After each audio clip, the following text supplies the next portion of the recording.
Um, Obviously, extremely disappointing that second half unfolded the way that it did. I thought we competed and responded extremely well in the first half. Um, all three phases of the game. I thought opportunity in the second half, didn't take advantage of certain opportunities and didn't play smart football down the stretch. So not a question of wanting to as we came out of the tunnel for the second half, but obviously not being good enough competitors, smart enough competitors to go play the way that we need to against a really good football team. With that, I'll open it up. Questions? We'll start with Wes. Yeah, Josh, with some of those penalties again, I know you said a couple weeks ago that you, against Pitt that you hadn't really seen a lot of that stuff. Some of that stuff came back tonight. Was it how disappointing is that to have those things get in the way? I did. Obviously, the two on the special teams disappointing. Hitting the guy that's catching the football early, and then unsportsmanlike conduct during the course of the play. Two things that you can't do. Can't take away from an effort of what everybody else on the football teams is doing. Couple penalties on offense that hurt you in situational football. Had some moving parts up front that played a little bit of a part of that, but at the end of the day, when you're playing at this level, you got to go execute, and didn't do a good enough job of that in the second half. Austin Price and Adam Sparks. Hey, Coach. Late in the first half, you had about 30 seconds left at the 48-yard line. Did you?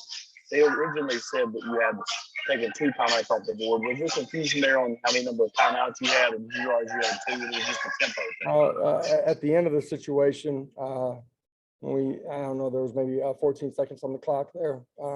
Wanted to stay in tempo. That was just a choice by me. They got the ball spotted a little bit sooner than I anticipated, but felt like we had a chance to hit a shot down the seam on them and catch those guys out of position. Didn't hit it. Felt like we had to go kick the field goal at the point of where we were at. Had a couple issues with our snaps and that type of thing. So you were right on the fringe of his range and chose to take the field goal at that point.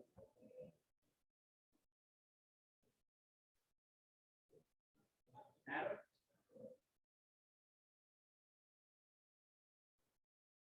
We'll go to Mike Wilson.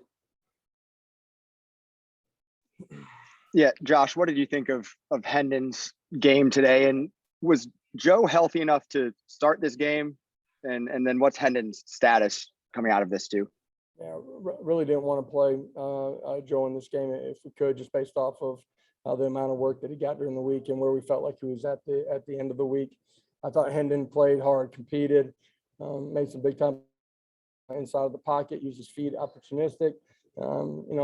Had a play or two down the field that we didn't connect on. I thought he, handled the noise, the communication for the most part in a really positive way during the course of the game.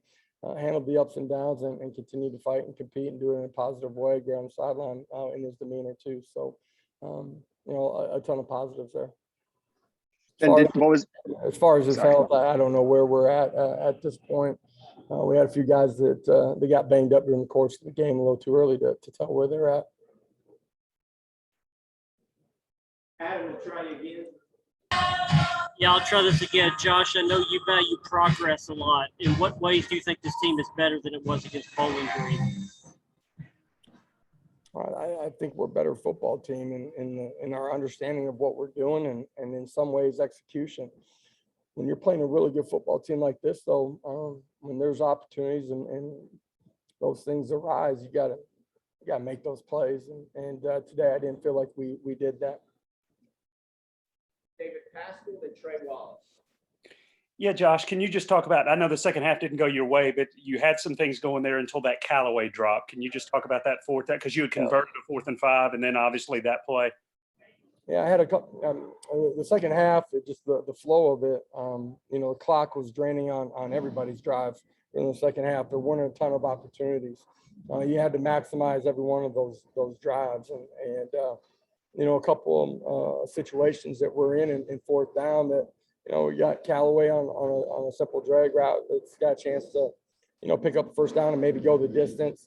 We're in a 4th and short and unique situation, having moved centers and end up in a delay of game there, and feel like you have to punt the football. So just some unique things that unfolded that you can't do if you want to win against a really good football team like this, you just can't do it as a program. So we got to get better. Hey, Josh, what did you see out of your running game tonight? How did you think Tyon Evans performed, especially up the middle? Did you guys see something in Florida's defense maybe presented some opportunities for you guys, and the health of Jabari Small as well? Yeah, Jabari's health, we'll find out. I thought he played and competed hard during the course of the game tonight, got a lot of production out of him. Beginning of the second half, one of those drives, I thought we did a great job of consistently running the football and picking up, nickels and really more than that at times. I thought they ran with great pad level and strain and effort. Thought we moved the line of scrimmage in the second half. I don't think we did it consistently enough in the first half. A couple of those drives where we didn't get it started. But we'll go back and watch the video and see more.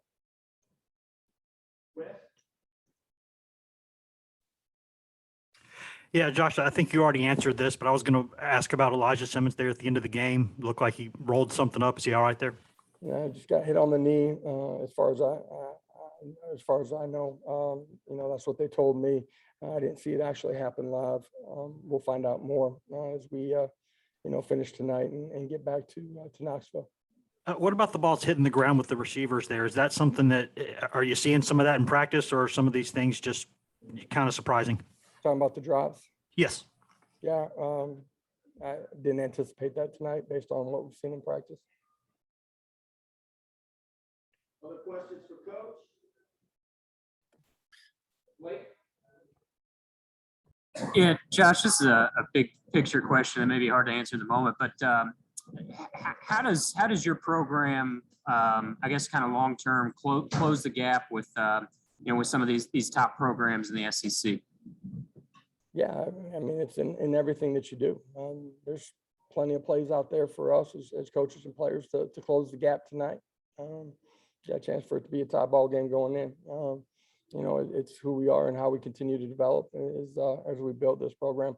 It's in recruiting too, but we got to continue to grow. We're in a race against ourselves. I said it last week. I said it, the week before that.